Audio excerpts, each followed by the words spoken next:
I searched on Google for banquet feasts. And this is the picture I got, which is actually aboard a ship. It's on a cruise liner. Yeah.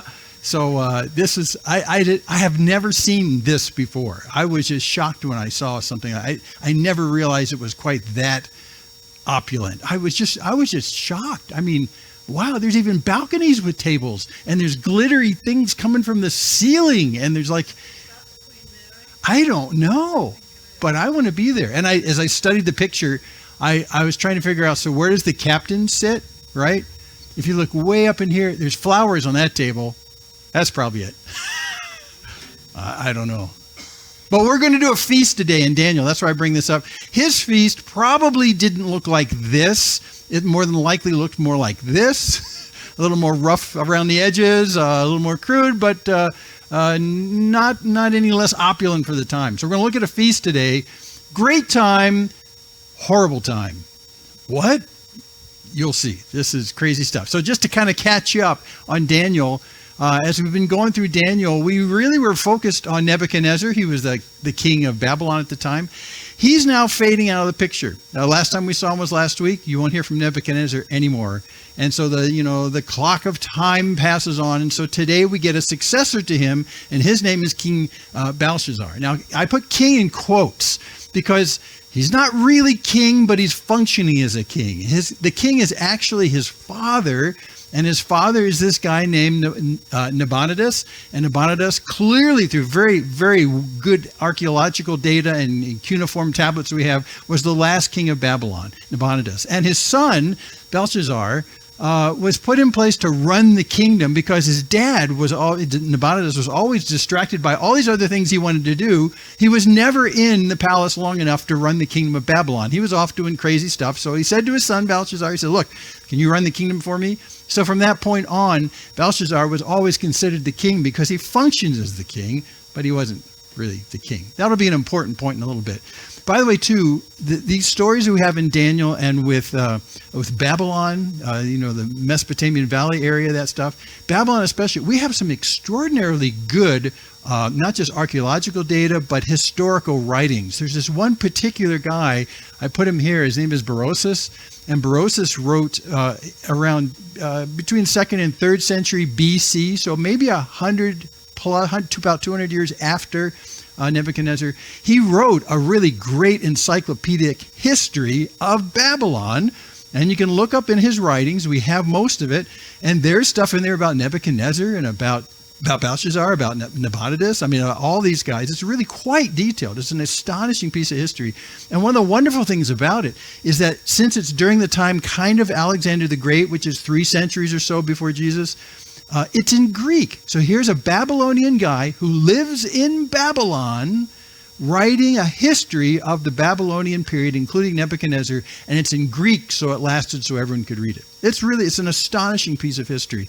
So when you look at that and you tie it together with what we have in Daniel today, you find that all these names are being mentioned in both places. It's an extraordinary confirmation that the Bible is historically true, especially 3 to 4 centuries before Jesus. Okay. Well, let's go on. Here we are today. We're going to start the feast. You ready? Are you hungry? It's going to get crazy. Okay. So King Belshazzar made a great feast for 1,000 of his lords and drank wine in front of 1,000. What? Can you imagine a feast with 1,000 people? 1,000 people? And in fact, there's archaeological digs in Babylon, the city, old archaeological Babylon, the city. It's in Iraq right now. And they unearthed this gigantic foundation that's 56 feet wide by 170 feet long. It's full of the Greek columns inside. So it was really supporting there's a gigantic room that was over 50 feet wide and 170 feet long. And almost everyone agrees that this feast took place in that room. There's no other room that size that has open spans inside of it. Well, so we move on to the feast, and here's the offense. Now, things were going okay in the feast. They're drinking lots of wine. So Belshazzar, verse 2, when he tasted the wine, commanded that the vessels of gold and of silver that Nebuchadnezzar, his father, not really his father, think forefather when you see this. It's like the forefather of the king. Nebuchadnezzar is the forefather of the nation of Babylon.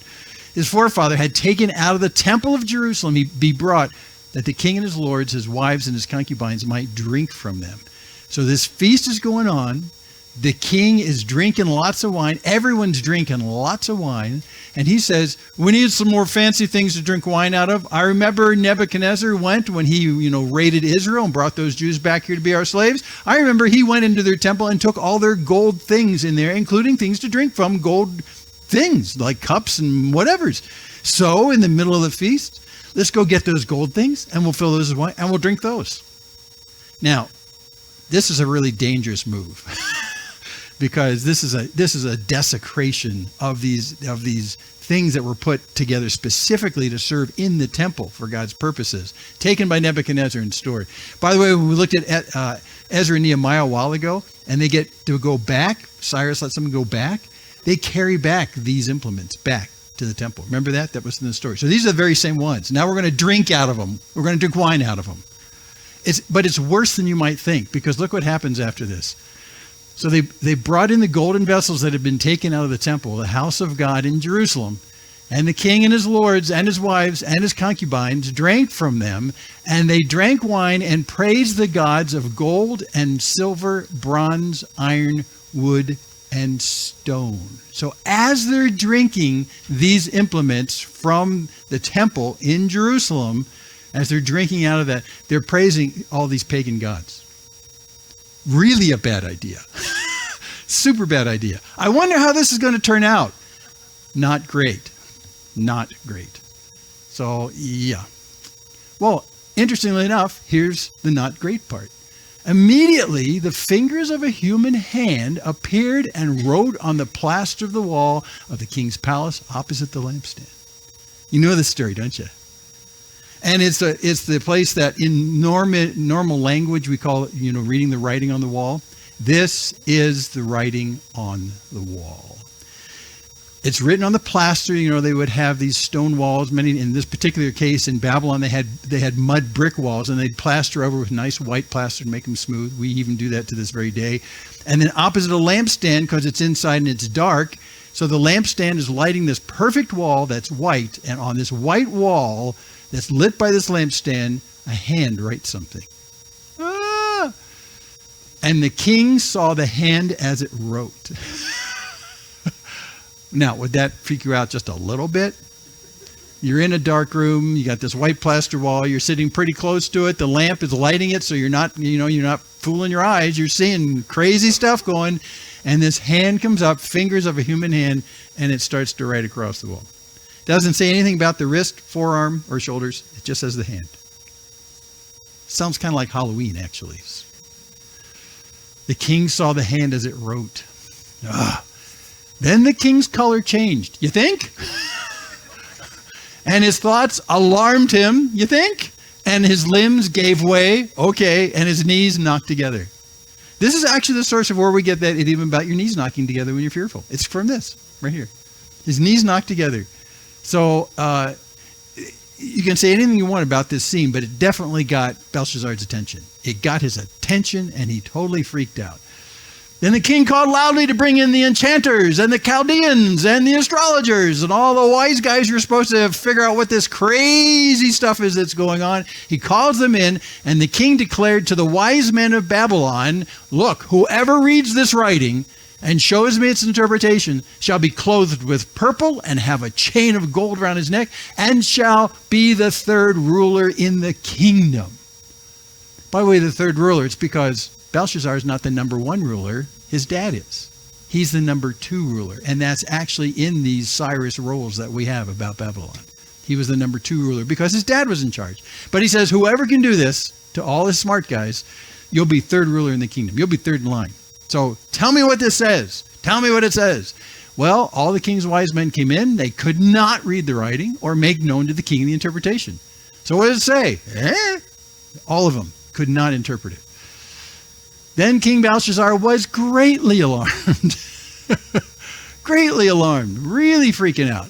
And his color changed again. I don't know what it is now, but it's a different color than before. His color changed and his lords were perplexed. So the queen, probably his mother, the wife of the king who's off doing crazy stuff, The queen, because of the words of the king and his lords, came into the banqueting hall. Don't make me come in there. What's going on in there? Okay, I'm coming in. What's going down here? Okay, so she comes in carrying whatever weight she has as the queen of the actual king. This is probably his mom. And the queen declared, we learned this a while ago, that's the first phrase you say when you talk to a king, right? Do you remember that? Yeah, put that in your pocket. You may need that someday. Oh, king, live forever. Okay, so she does that to her son. And then she says, let not your thoughts alarm you or your color change. Okay. There is a man in your kingdom in whom is the spirit of the holy gods, plural. Still not quite getting the truth about this Most High God. And she says, look, in the days of your father, again, the forefather of the nation of Babylon, Nebuchadnezzar was Mr. Babylon. In the days of your father, light and understanding and wisdom, like the wisdom of the gods, were found in him. King Nebuchadnezzar, your forefather of the kings of Babylon, your father the king, made him chief of the magicians, enchanters, Chaldeans, and astrologers. Well, this is true. This is real history. Verse 12, and because an excellent spirit, knowledge, understanding to interpret dreams, explain riddles, solve problems were found in this Daniel, whom the king named Belteshazzar. So now let Daniel be called, and he will show the interpretation. It's interesting right here that although she mentions that his name given to him by Nebuchadnezzar is Belteshazzar, she calls him by his Hebrew name right here, Daniel. The significance of that, I don't know, but it's a slightly respectful thing in one way, because every time Nebuchadnezzar called up Daniel, he called him Belteshazzar, the name that he gave him. But here, this woman says, Daniel. It's a respectful thing. Let Daniel be called, and he'll show the interpretation. Well, okay, here we go. So verse 13. Then Daniel was brought in before the king, and the king answered and said to Daniel, you are that Daniel, one of the exiles of Judah, whom the king my father brought from Judah. Yeah? Okay, I've heard of you, that the spirit of the gods is in you, and that light and understanding and excellent wisdom are found in you. Now, the wise men, the enchanters, have been brought in before me to read this writing and make known to me its interpretation, but they could not show the interpretation of the matter. By the way, in the birth of Jesus, who were the three guys that came from the east? The wise men, the Magi. Where'd they come from? Babylon. Pretty sure, 98% sure, they came from Babylon. This region right here. They came from the region that Daniel is now occupying when he's talking to the king of Babylon. And they had a tradition, a really strong tradition in Babylonia of being able to read the messages of the stars. That's what the star readers did. They're enchanters and all that kind of stuff. They had a strong tradition of doing these weird magic arts. And they also had a group of people in the wise men group that would anoint new kings. So when you see the Christmas story and you see the wise men, the Magi coming from the east, they're coming from here. And why here? It's very likely that Daniel himself, in being in Babylon, has dropped enough hints about the coming Messiah that they'll put two and two together 300 years later. Persia, yeah. And so we'll delineate that in a second, but that's true. That's Persia. Part of this area, it was the Tigris-Euphrates River Valley. It's called the Fertile Crescent. Persians are there, and today it's occupied partly by Iraq, partly by Iran. So that's where we're talking about. Okay, so the wise men, he says, couldn't do the job. But I've heard that you can give interpretations and solve problems. Now, if you can read the writing and make known to me its interpretation, you shall be clothed with purple and have a chain of gold around your neck and shall be the third ruler in the kingdom. Ding, ding, ding, you'll be a winner. Okay, well, now you got to realize, to get the drama right, the king is really, really fearful, really freaked out. This disembodied hand just wrote on the wall words that he cannot read. That's freaky to start with. But then all the smartest wise men in his kingdom cannot read it for him or tell him what's going down. This is his last chance, is Daniel. So he places that in Daniel's lap, hoping that Daniel will kind of come through and tell him what this weird event is all about. Well, I call this section the prelude because Daniel, even with Nebuchadnezzar, when Nebuchadnezzar said, tell me my dream, Daniel said, I will, but first, while I've got your ear, it's what I call the Daniel prelude. He kind of puts out there more than just the dream. And he's going to do this now with Belshazzar. Daniel answered and said to the king, look, let your gifts be for yourself. Give your rewards to another. Nevertheless, I will read the writing to the king and make known to him the interpretation. O king, here's the big prelude. The Most High God gave Nebuchadnezzar, your father, kingship and greatness and glory and majesty. And because of the greatness that he gave him, all peoples, all nations, all languages trembled and feared before him. That was Nebuchadnezzar. He's the forefather of the Babylonian culture. He's the one we're talking about. And it turns out Nebuchadnezzar, whom he would, he killed. And whom he would, he kept alive. And whom he would, he raised up. And whom he would, he humbled. That's the kind of power that he had. But when his heart was lifted up and his spirit was hardened so that he dealt proudly, he was brought down from his kingly throne and his glory was taken from him. Oh, this is all true. We just read this. And by the way, when we talked about humility and pride are elevation words. When you are proud, you're elevating yourself above others. When you humiliate, you're going the other direction. Okay, so that's what we're talking about. And that's what he says right here.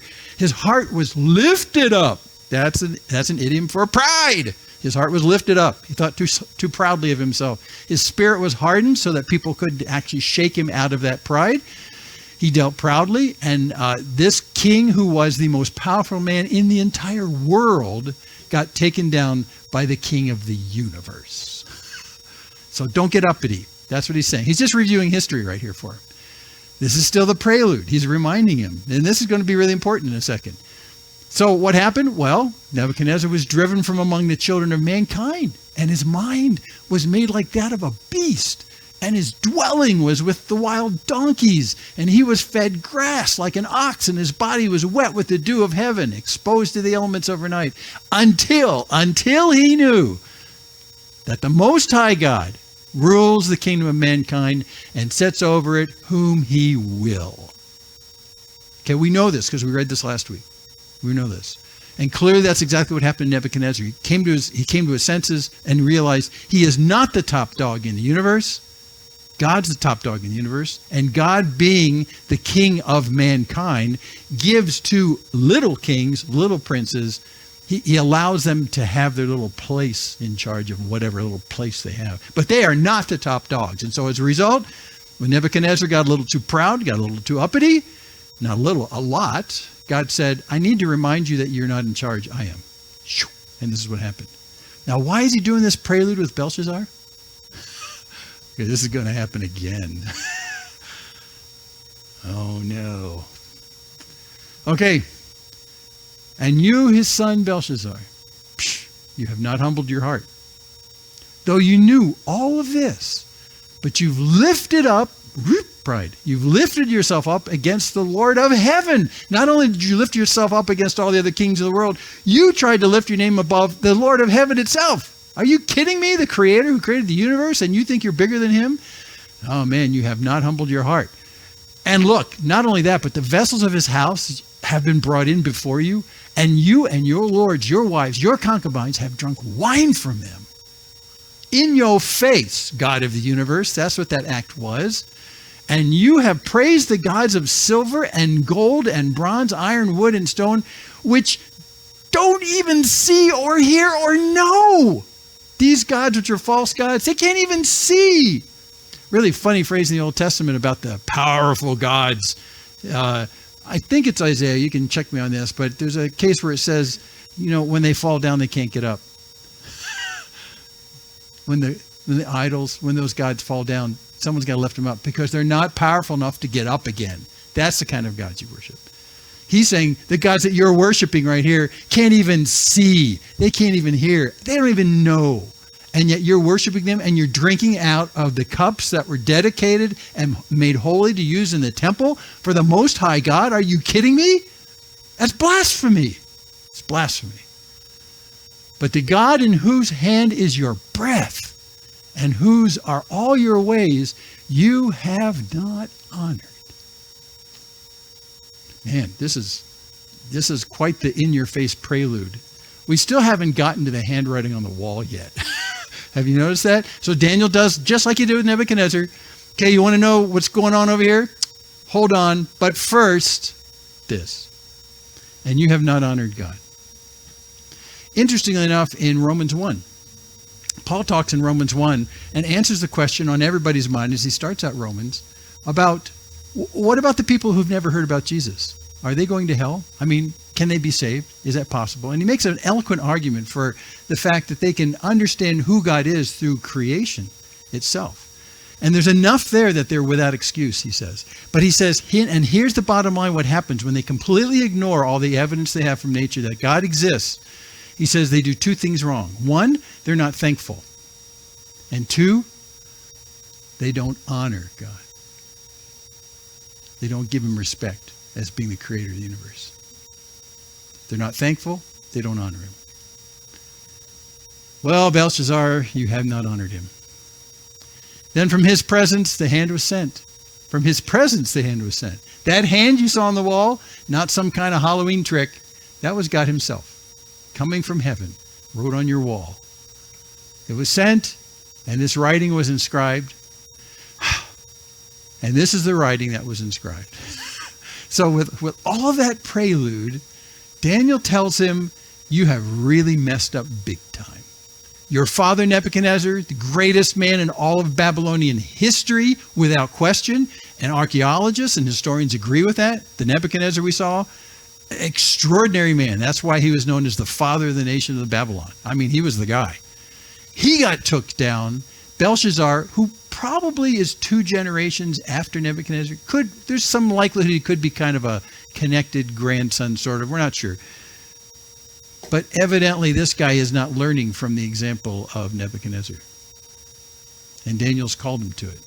And so now that he knows what position he's in the same proud position that Nebuchadnezzar had been in when the Most High God took him down and humiliated him. Now, let's see what the words on the wall say. I don't think at this point, emotionally, Belshazzar is comforted. I think he's even more freaked out than when he brought in Daniel. So what could the words on the wall mean? Maybe they're my hope that I can get out of this deep hole that I dug myself. Maybe it says, repent and come to me and everything will be okay and you don't have to become like an ox and eat grass in the field like Nebuchadnezzar did. Maybe there's a way out. Maybe, yeah, that's what it is. Daniel, tell me what it says. Tell me what it says. Okay. Not good. Not good. Mene, tekel, parsin. What? Well, that was Belshazzar's reaction too. What? And then all of his wise men that came in, they read it and they went, what?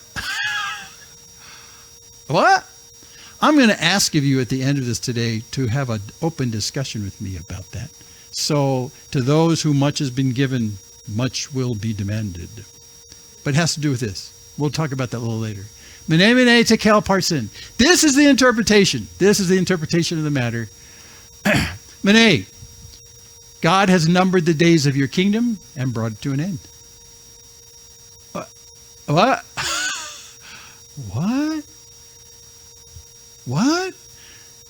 And Mene is an interesting word because it means to be numbered. It means to count things. It means to take an accounting, right? You do this in accounting. You count things. You count them and see where you are, whether you're spending more money than you're getting in, all that kind of stuff. That's what it is. It means that someone has painstakingly counted and sees every single instance of what's at issue right here, and they've counted it, they've noted it, they've counted it, they've noted it, they counted it.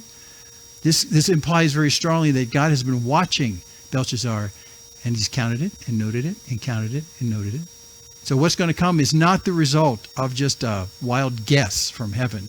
This is the person in heaven, which Nebuchadnezzar called a watcher, who's watching and counting and looking and noting, making notes, all the way down the list. That's what Mene means. That's what Mene means. Counted. And it's duplicated twice. So anytime you see it duplicated twice, that's an emphasis, not emphasis for power, but many times emphasis for repetition. So this is this mene, counting, noted, counting, noted, noting, counted, noted, counted. He's watching you, and he's keeping a list, and he's checking it twice. Oh wait, that's Santa Claus. But this means to make a list. It means to make a number. It just means to make a numbered list. That's what it is. And by the way, too, this word mene in the text in Daniel only shows up here in Daniel 5. But it sounds like the Hebrew word to count. So Daniel says it's being counted. God has numbered the days of your kingdom and brought it to an end.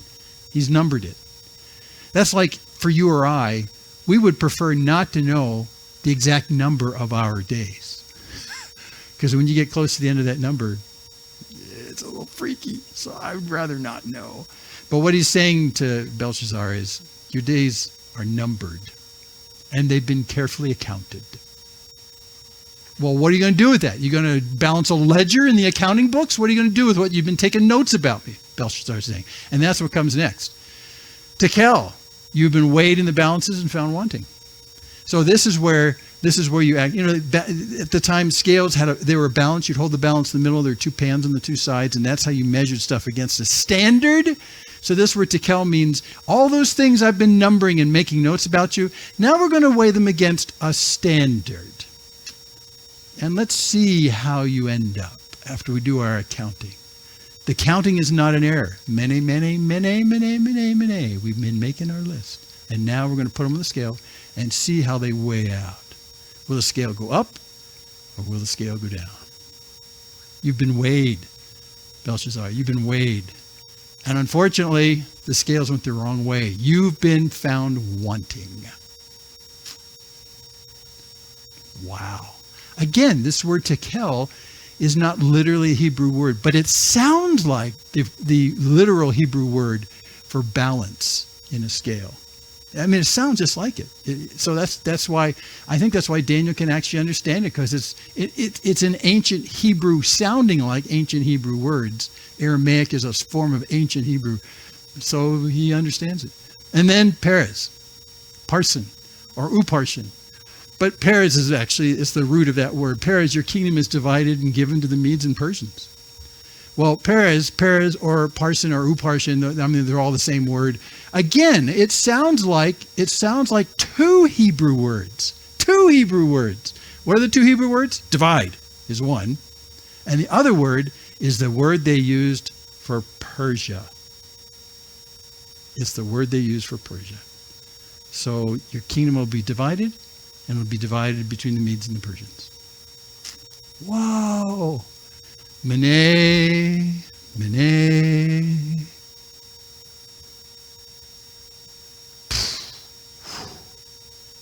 This is the end. This is the end. Well, so what does Belshazzar do? I call this the bribe section.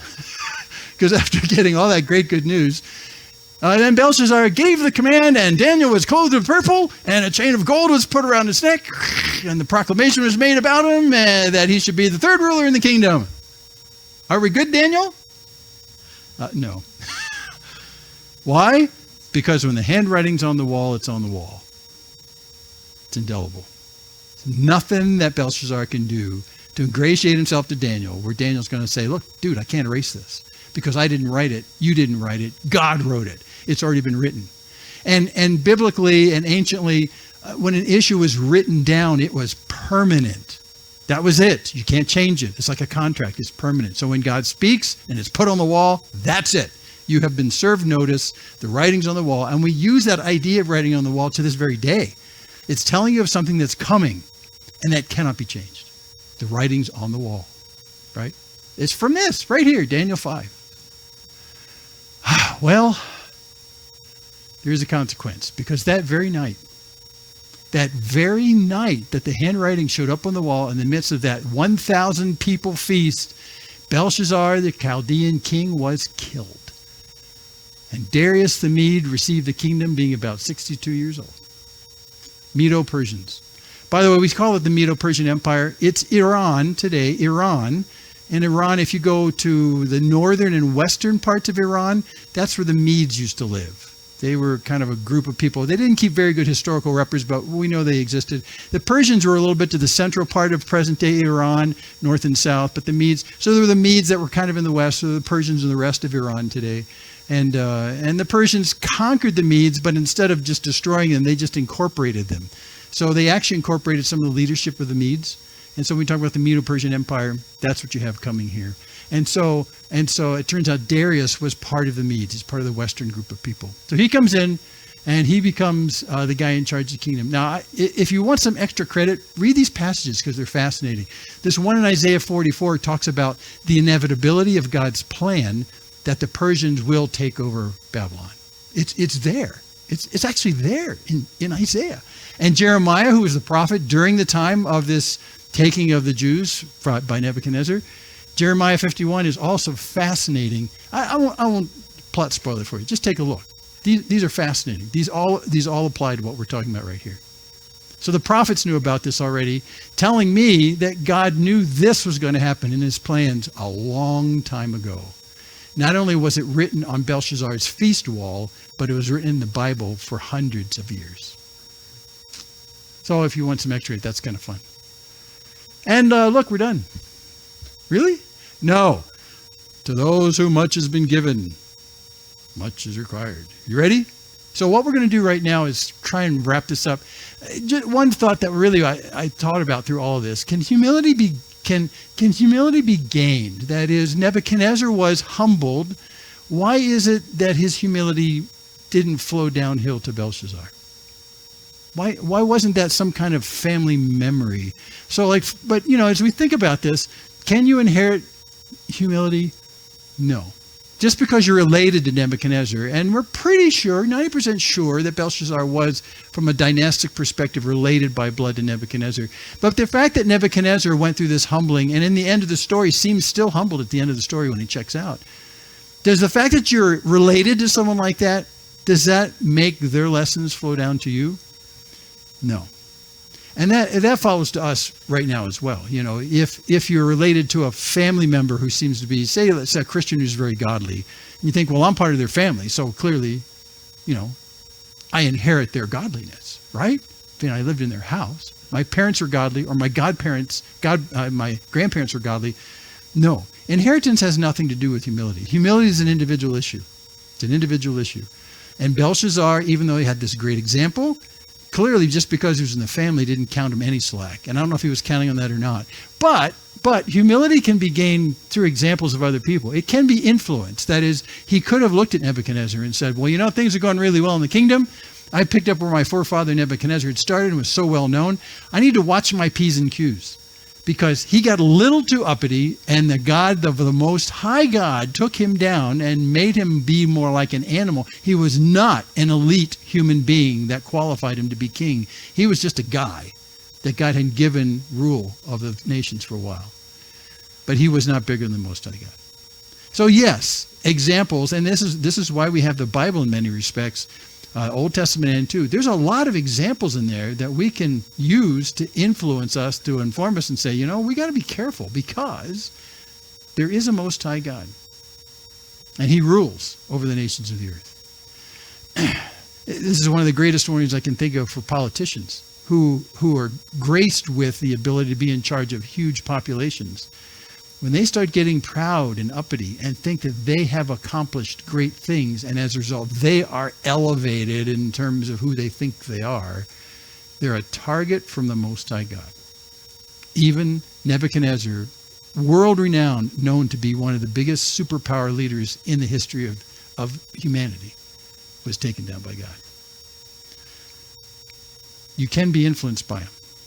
But the problem is our individual pride. It defeats the influence of examples. So you can know examples of people like Nebuchadnezzar, but if you're prone to pride, you know what you'll tell yourself? Your pride will lie to you.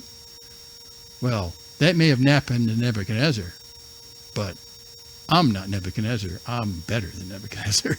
And so your pride starts to lie to you and starts to elevate your heart. even in the face of great examples like, oh, you better watch out. Oh, you better watch out. Oh, I think I'm better than Nebuchadnezzar. I've learned, So pride ends up getting in the way of these examples that should be warning us and should be kind of moderating our pride. Another thing, and we talked about this before, if you forget about God's glory, that is how big God is, if you forget how big God is, it allows you space to think you're big. When you dwell on how big God is, how big he really is, he snapped his fingers and the universe came into existence. When you remember how big God is, there's not much space left for your pride to grow. Because you say, well, he's big and I'm not. And that's how it works. But down here where we are, we seldom remember that thing about God. And so we forget his glory, we forget about his power. And so what we do is we do these relative elevations and de-elevations against other people and think that, well, I'm better than them. There's people up there who are the elite. There's people down here. There's the low. And you have this little fight in humanity about who's better than who. It's kind of like the worst version of junior high.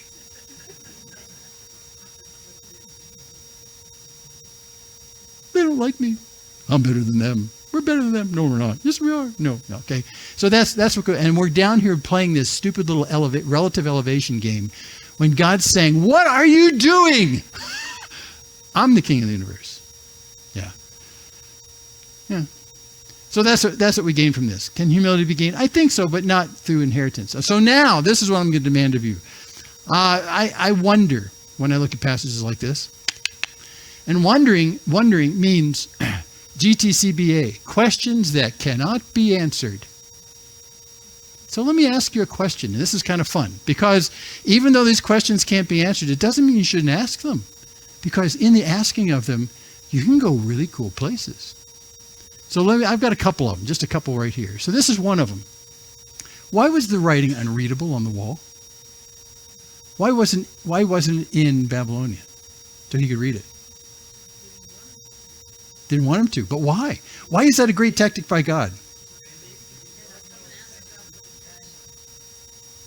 When it come, ask Daniel what it meant. When it come to God, see what it meant.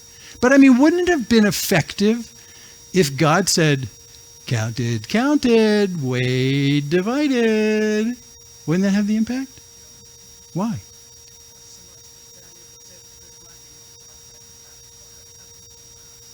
It does.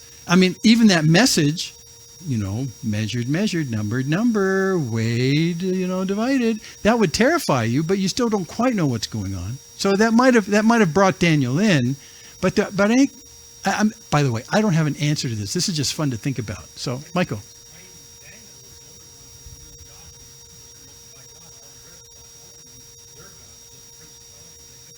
Yeah. Oh, that's a good point. They might have thought that it was one of their gods of gold or silver or stone that was writing it. Yeah. So you need to have someone come in who could speak for the Most High God. Yeah. He had to be there for that. Yeah. Go ahead, Betsy. What do you think?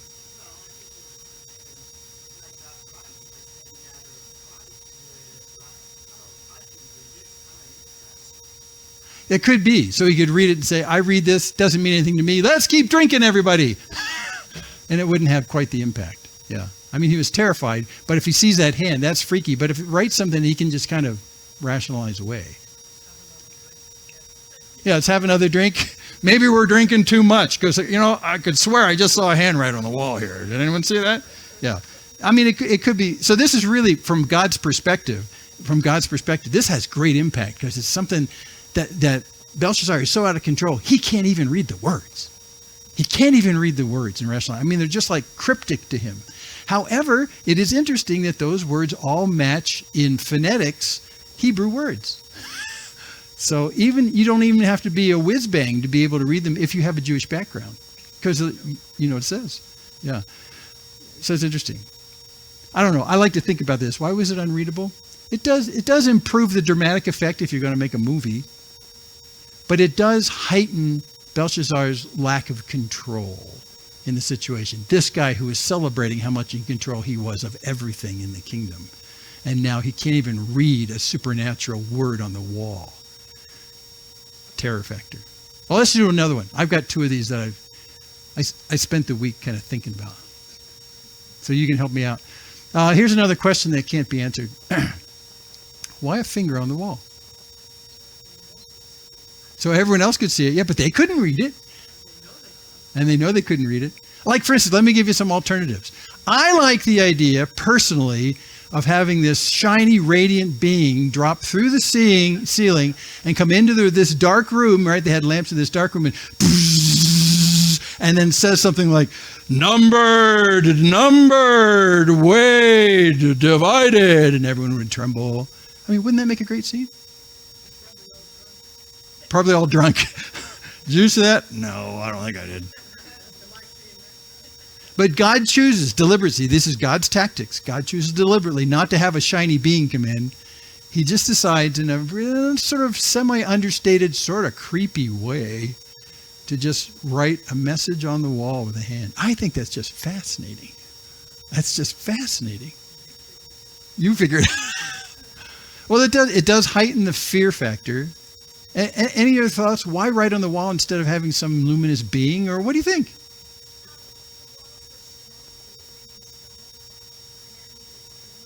Permanent. Yeah. In fact, I think that does underscore a piece of it. We brought up a little bit before, because there is something permanent, something indelible. These aren't, because if this shiny being came in and said, numbered, weighed, divided, they could sit around drinking their wine saying, did you hear something? But when you see it on the wall, it's permanent. It's like a judgment in the courtroom. It's written down. Here it is. It's permanent. So that, I think that has a real weight to it. Why there's a finger of a hand? I think both these movies are calculated to promote intrigue and make us curious about the message. Had it been something really spectacular, they would spend all their time talking about the supernatural. That's true. So this is just kind of a minimal, this is supernatural, very minimal scientific. Yeah. So it's just enough supernatural, but not so supernatural like the luminous being that's all he would talk about is, boy, was that bright or was that bright? That was really bright. What did he say? I don't remember. I was drinking too much. Well, I think it applies to the person of the show, how it was for both the show, but Yeah. this is just kind of sneaking up and want to know what it says. It's just intriguing enough. It really sucks you in. Yeah. I think the fact that it's a hand makes you think that there's an invisible someone at the other end of the An invisible someone at the end of the hand. message from someone who can't be seen by whom. Yes. Yeah. What were you going to say? Yeah. Focus on the message. Yeah. And I think that's kind of where we're going. Focusing on the message was really important here. And he was definitely intrigued to focus on that. Yeah, Glenn. Yes, and that's where we're going to go next. To those whom much has been given, much is demanded. Segue. Yeah, go ahead, Connie. I look at myself sitting out with those moons and seeing in hand, and all of a sudden I'm not known.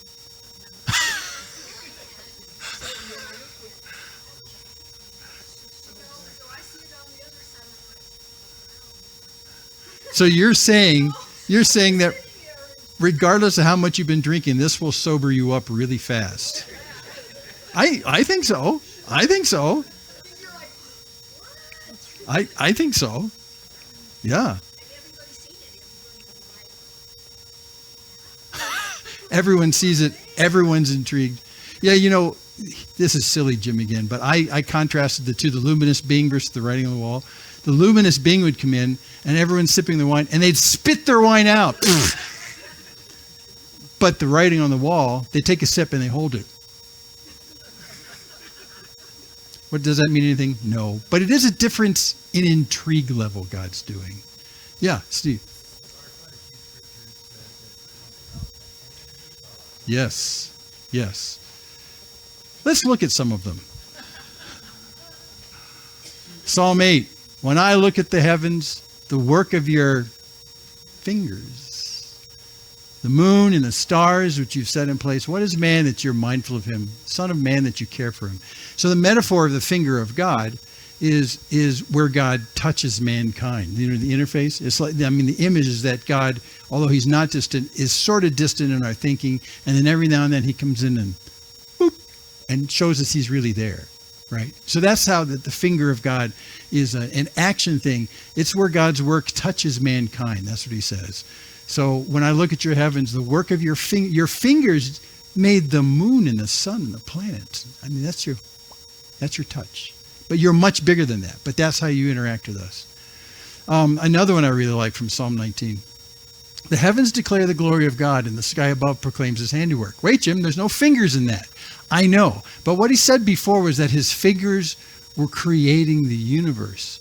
And we know, again, back to Romans 1 and Paul's argument, is that the universe and all of nature is designed by God not only to be functional, but to be a communication technique about the nature of who God is. And that's why Paul in Romans 1 says people are without excuse if they've seen nature. They've seen enough of God based on how he's touched his creation. And that's what he says right here. The heavens declare the glory of God. So even when God is touching the universe and he's making things happen and he intercedes that way, he's doing that not just to make things work. He's doing that to tell you who he is. It's a message. Yeah. So everything that surrounds us that he makes is an implicit message into the heart and nature of God. So much so that the learned Jew Saul, who became Paul, said, if they see that nature, they are without excuse. They've seen enough. Well, let's get a little more specific here. There are writings with the finger that happen 3 times in the entire Bible. Writing 3 times. And we just read 1, so now you have 2 left. Oh, you guys are great. Okay, so here we go. There's 3 times in the Bible that the finger of God writes. Deuteronomy 9, Moses is speaking. Moses is telling us about the experience of the Exodus. And the Lord gave me the 2 tablets of stone written with the finger of God.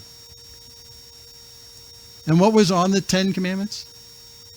Standards of righteousness. You shall love the Lord your God with all. All right, so that's what's there. So there's number 1, Exodus, Deuteronomy. Number 2 in Daniel. Number 3.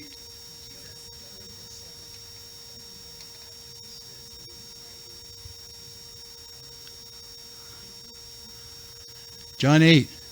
The Pharisee said to him, Teacher, this woman has been caught in the act of adultery. Now in the law, Moses commanded us to stone such women, so what do you say? And this they said to test him, that they might have some charge to bring against him. And Jesus bent down and wrote with his finger on the ground. Now you have the raw materials for the $64,000 question. What do those all have in common?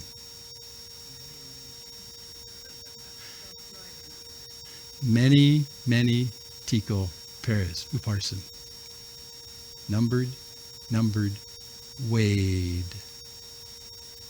Found wanting and divided. The law, Paul says, as again the learned Jew, the law exists to point out to you your problem. The law exists to condemn you. The law exists to say, when I raise the scales of heaven against what I've numbered against you, you're going to come up wanting. And you'll lose. So it'll be all gone. Everything that you've created in your life, like Belshazzar, Nebuchadnezzar, everything you have will be divided and given to other people. You lose everything you build here. Because I've numbered carefully, I'm not inaccurate. I've weighed, that's the law, and you've come up wanting. Isn't that fascinating? Not only in Exodus with the writing of the 10 Commandments. So then it brings up a fascinating, again, another challenge for you. So what did Jesus write on the ground with the woman caught in adultery? And we don't know, by the way. There's about as many opinions as there are people. I know. I'm just saying if you've gotten a better idea now that we know this. You know? He who is without sin cast the first stone. Yeah, we've talked about this before many times. And I pointed out the fact that it's very likely in the woman caught in adultery that when she's brought into this circumstance facing Jesus and the men who are holding her, dragged her out, her behind her, that she is probably not making eye contact with Jesus. she's probably looking exactly where he's writing on the ground. So, we really still don't know what's there. And it's a question that cannot be answered. But I love wondering about it. Could it very well be, what's that? He could have put hypocrites there.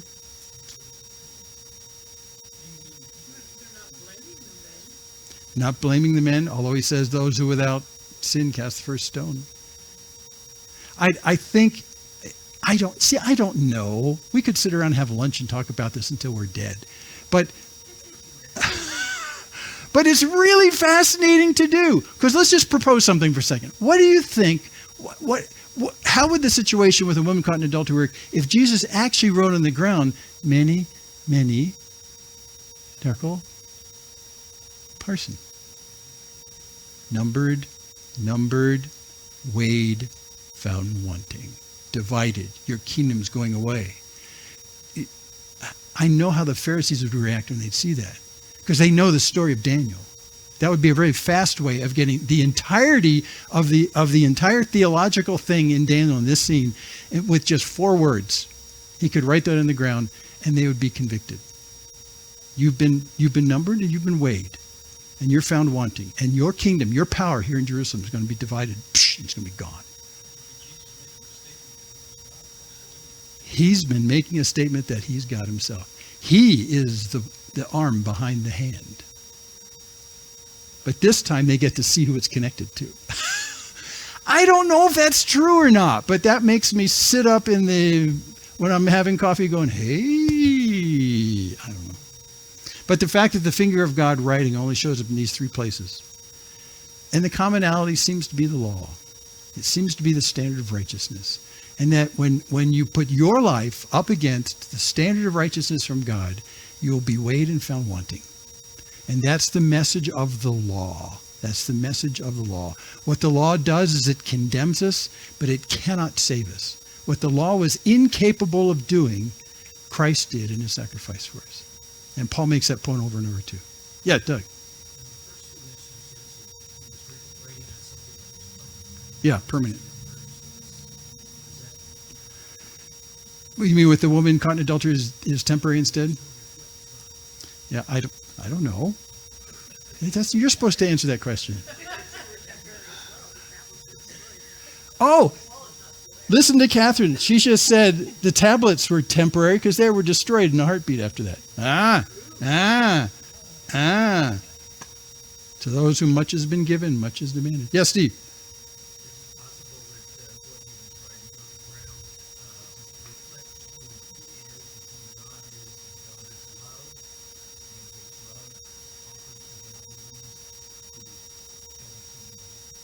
I think so. In fact, that's where I normally go. Is he's saying something in a private way to the woman who's looking on the ground about how the fact that he loves her, somehow she's forgiven. That was last time. Well, I'm changing a little bit. So, if there's a way he could communicate that there is a standard that you've failed to meet, but still there's salvation possible, that would be an interesting contrast too. I don't know how he could do that. He could write down many, numbered, weighed, and then put divided, fallen short, and then wipe away the last word. I don't know. You were going to say, Doug?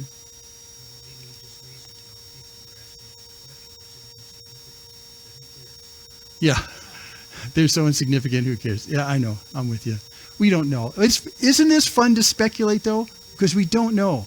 Because we can explore what God's thinking is in doing these things. Yeah. Ellie Mae, what do you think?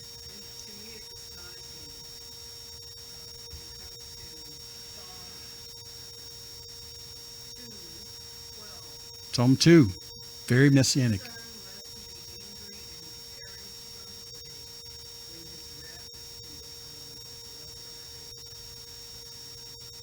Yeah.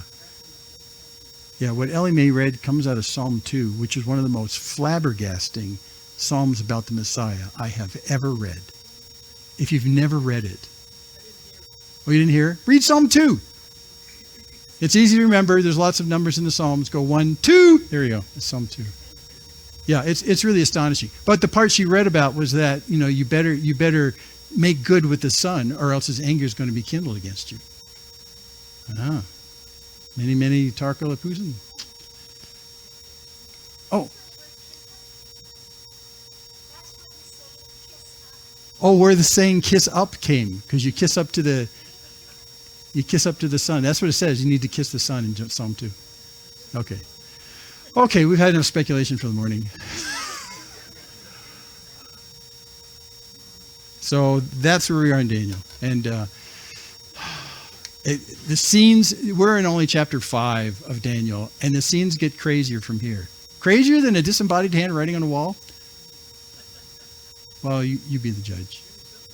But there is, these scenes are not just for the people in the narrative. This scene was not just for Belshazzar. This is a scene for us, about the consequences of pride and elevating yourself and forgetting about the glory of God and thinking that you're something when you're nothing. People who think they're somethings in the face of a God who's everything are people who are basically spitting in God's face. And figuratively, taking the holy vessels from the place where you worship God and profaning it for your own use.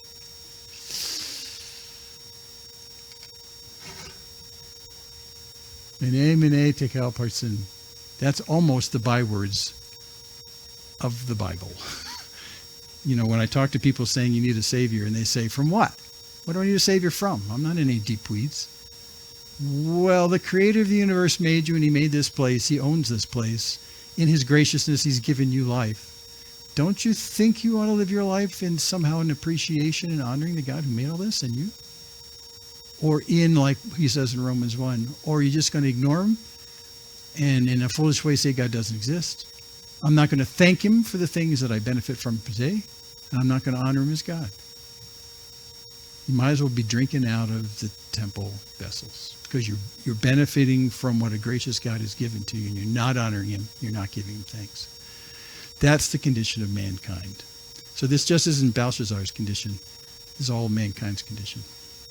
Okay, let's pray.